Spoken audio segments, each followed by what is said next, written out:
रामपुर से बड़ी खबर। आजम खान ने बीजेपी पर तंज कसा है। उस दिन का इंतजार है जब मुझे देश निकाला मिलेगा, बस यही एक जुल्म बाकी रह गया है।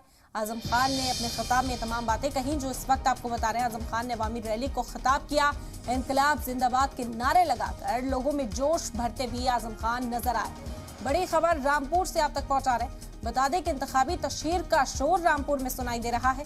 आजम खान के बेहद करीबी आसिम रजा इस वक्त सियासी जंग में उतरे हुए हैं आकाश सक्सेना के खिलाफ, और इस बीच आजम खान यहां हौसला अफजाई करते नजर आए कारकुनान की।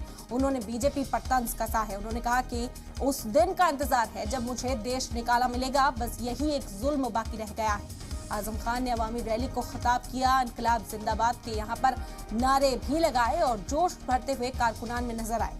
आपको बता दें कि आजम खान की रुकनियत रद्द होने के बाद ये सीट खाली हुई थी, लेकिन अभी भी हौसले बुलंद हैं, हौसले पस्त होते नजर नहीं आ रहे। रैली को खिताब किया और कारकुनान में भी जोश भरा।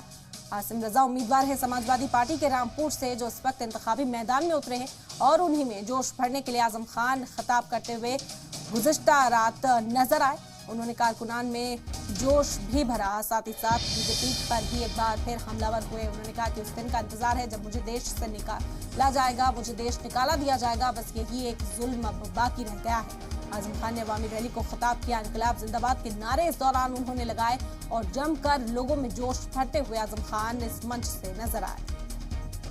कर रहा हूं किस दिन मुझे देश निकाला मिलेगा, क्योंकि अब सिर्फ एक ही जुल्म बाकी रह गया है कि मुझे हिंदुस्तान से निकाल दिया जाए। मेरा वोट देने तक का इख्तियार है। मोहम्मद आजम खान।